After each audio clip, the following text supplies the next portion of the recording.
Hey guys, in this video we're going to go over how to insert an SD card in your Imou Ranger 2 camera.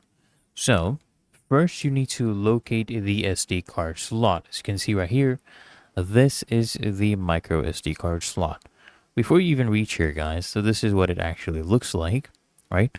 So to reach there, what you need to do is you need to first tilt the camera lens upward to reveal the SD card slot. So you tilt this upward and then this will be revealed. Okay. So once this is revealed, as you can see, the camera lens is now upwards, facing up. Instead of facing here to the side, it's now facing up and reveals the micro SD card slot.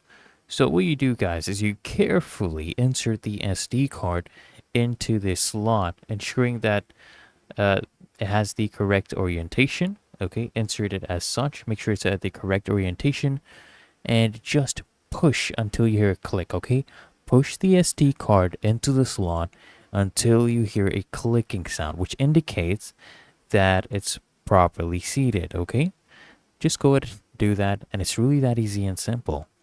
So I hope this guide provided value to you, and if it did, consider smashing that like button, as well as subscribing to for your solution, and I'll see you in the next one.